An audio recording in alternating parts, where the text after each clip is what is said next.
Hi everybody, Coach Heather here. I wanted to make a short impromptu video, a little coach tip, if you will, about something I do that Marissa mentioned on a call last night, and I've already had one of you guys reach out to me and ask me more about it. So I thought it would be just easier if I made a video to maybe talk a little bit more about it.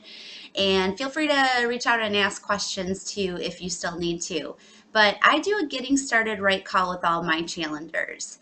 And the way that this looks is I still use the 5-step process that you guys all know and have been using.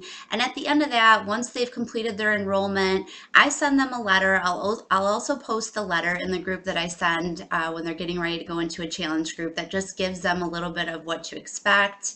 I include a video on how to take their measurements, talk about a couple things, places they can find things like that. So I send them the letter, and then I also tell them, let me know when you receive your goodies because we're going to schedule a getting started right call.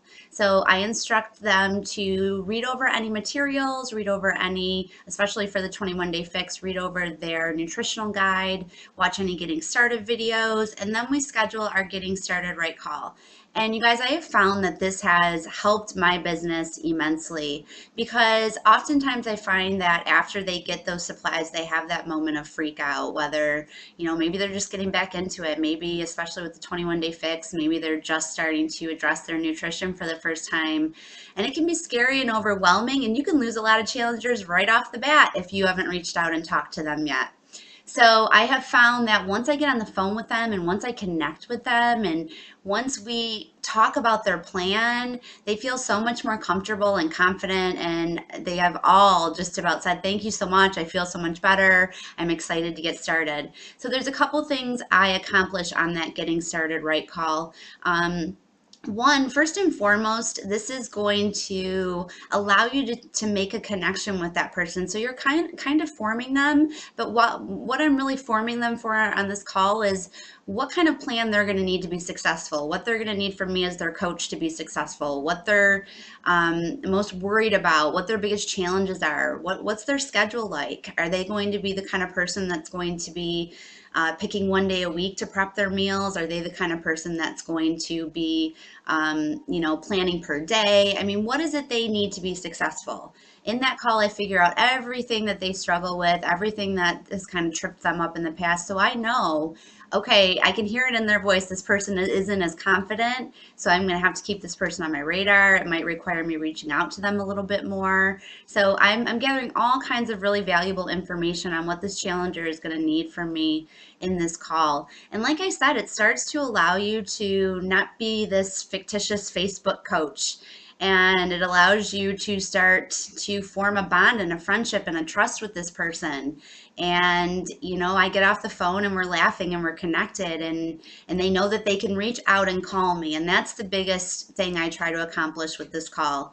So the things you're accomplishing during this getting started right call, you're establishing that connection with your challenger, you're determining what they need from you as a coach, you're kind of setting their plan in place. You're also going to hear it from a challenger right off the bat. If they're excited, they're ready to go, and you're like, okay, this person maybe has some coaching potential because they're just ready and raring to go and excited.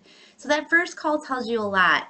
I have found that if you wait and you don't do this call, it's a lot easier for someone week 1 or 2 or 3 when things get rough, or they're maybe struggling, not seeing the results, they're sore, they're tired, they're off the wagon. It's a lot easier for them to slip out of your challenge group really quietly if you haven't made that connection yet.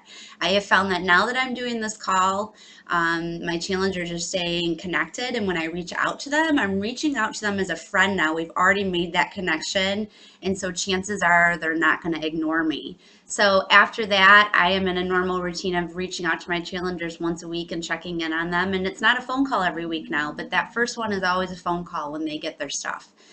So I reach out, whether it's text or via Facebook message or email or whatever. I kind of mix it up so they're getting different kinds of support from me.